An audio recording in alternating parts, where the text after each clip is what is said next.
Hello, today we are going to talk about arsenic poison. It is an ideal type of poison. It is also called as inheritance poison because it is so ideal that it is used to kill people and inherit their property.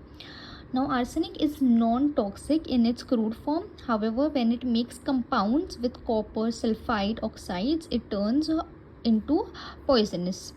So first we'll see the acute arsenic poisoning signs and symptoms. There is subacute and narcotic manifestations.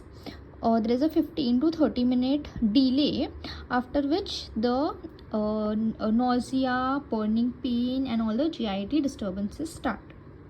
See, there is nausea, then pain, and then there is vomiting. Now the vomit contains bile, blood, mucus, etc. And then next is diarrhea. Diarrhea comes along with tenesmus. Tenesmus is a severe pain and irritation. Then the diarrhea, the stools are, this is a characteristic of arsenic, the stools are rice watery stools like chorea. The stools of chorea, rice watery stools of chorea.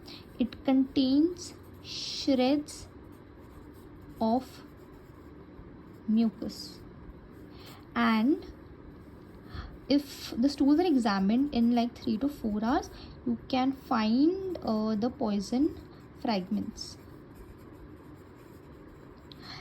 Now after diarrhea, it is natural that they have intense thirst.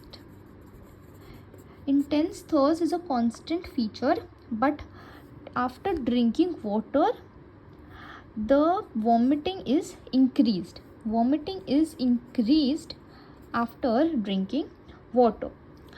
After that, there are pain in the cramps. So now slowly the symptoms are going to the lower body. In the extremities, the symptoms are spreading to the extremities.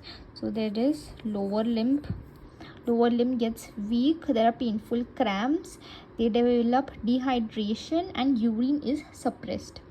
Now the skin eruptions, they appear in late stages. First the collapse sets in. Then now after these symptoms, collapse sets in. Now when the person is about to collapse, their skin is cold and clammy skin. They have a pale, anxious face, sunken eyes, dilated pupils, like the typical expression of death. They have convulsions, and after collapse they may have convulsions, and that leads to coma and death. So it is very fatal. The patient may slowly become weak and may also die of heart failure in 7 to 10 days.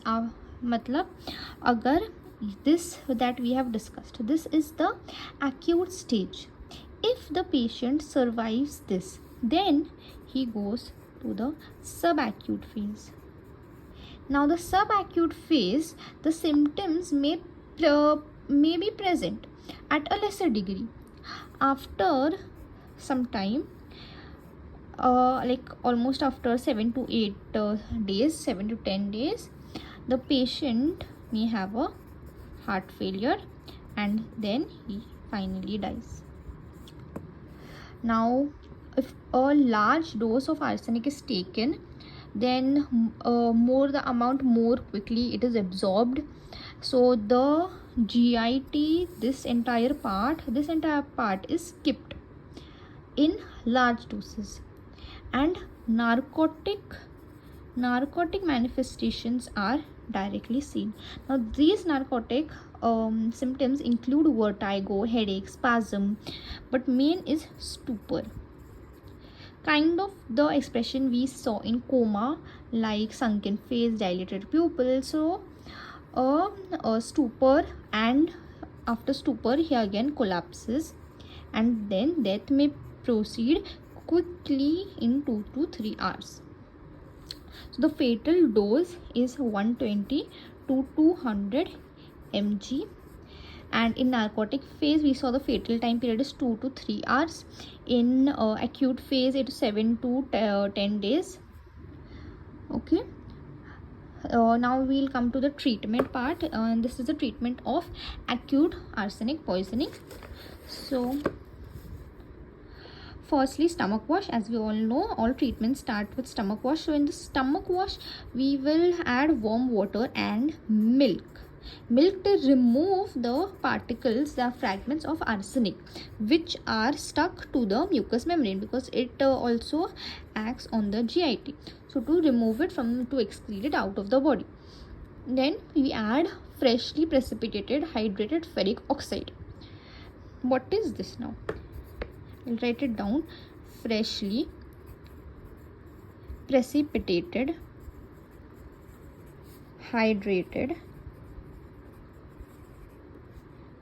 Now the precipitate is given suspended in water in a tablespoon dosage at short intervals for 2 to 3 days. Now this thing, it takes long time to prepare. So calcined magnesia or charcoal, you can see charcoal can be used. Then butter and greasy substances are used to prevent absorption.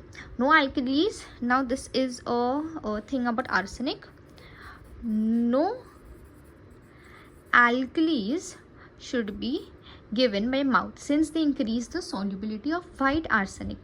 A saline purgative such as sodium sulfate can be left in the stomach. Then BAL, BAL, BAL. The systemic effect should be treated by the injection of BAL. If it thus reverses the inhibition of tissue oxidation through why do we give this? It reverses the inhibition of tissue oxidation through sulfhydryl enzymes by arsenic, and it forms a non-toxic BAL complex which is excreted by the kidney. Now if the kidney gets damaged, then artificial kidney treatment is given or dialysis. Now in postmortem appearance. Now in the postmortem appearance, we will see that rigor mortis is extremely delayed. They have again sunken eyes, the skin is wrinkled, and the skin may be yellowish like in jaundice. And these are the external symptoms, these three. Now internally, there is a flea bitten like appearance of the organs. It is, the stomach is red velvet, mucus appears red and edematous. There are swollen patches which correspond to the deposit of arsenic particles. There is a small acute ulceration or large erosions at the pyloric end. Submucous petechial hemorrhages. So there is hemorrhages, red velvet appearance, edematous, and patches of arsenic particles. Submucous petechial hemorrhages are common. The mucous membrane of the small intestine is inflamed in its upper part. Rectum is most prone area for inflammation. So small intestine and rectum are inflamed.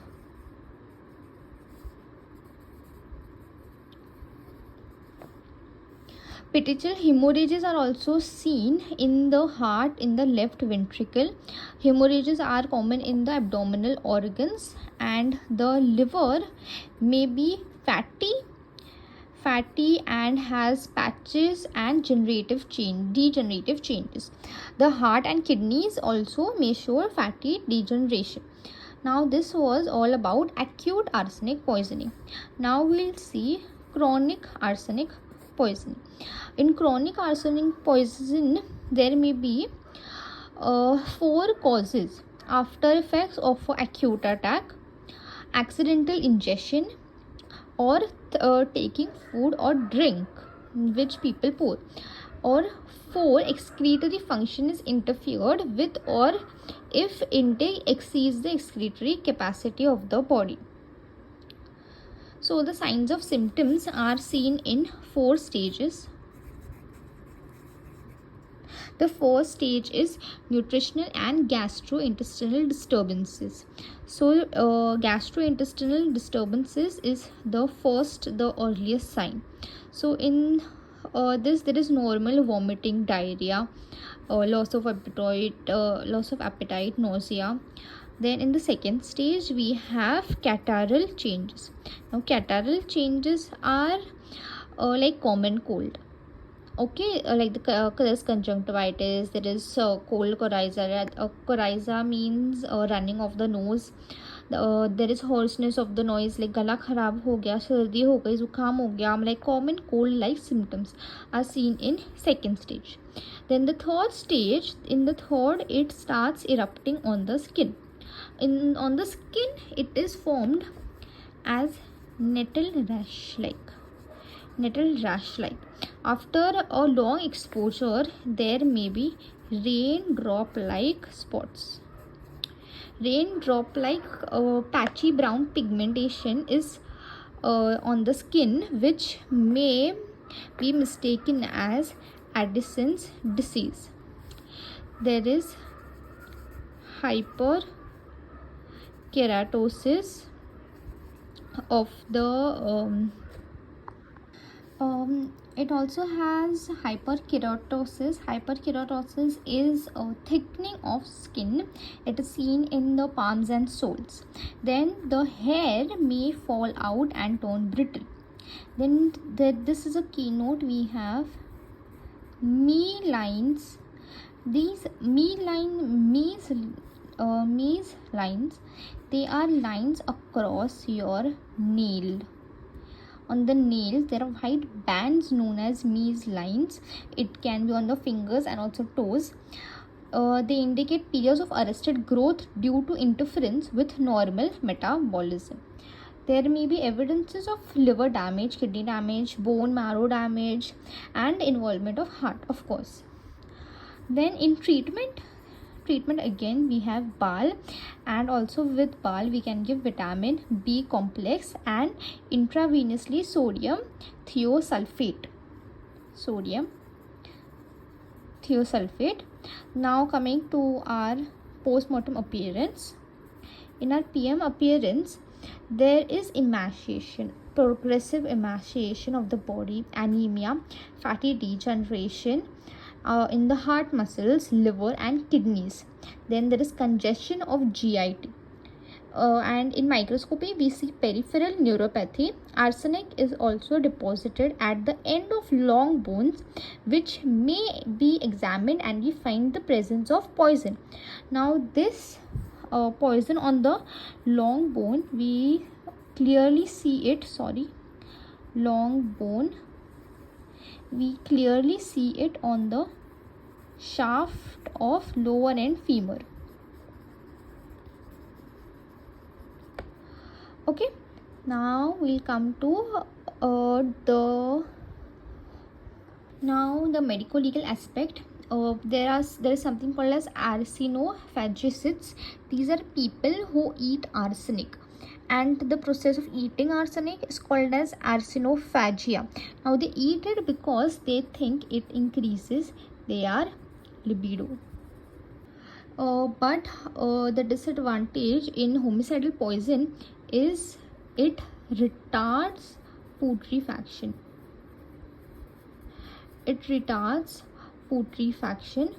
So even if the body is completely skeletonized, we can detect arsenic in the skeleton remains, hair, nails and cremains, even burnt bones. We can see arsenic presence.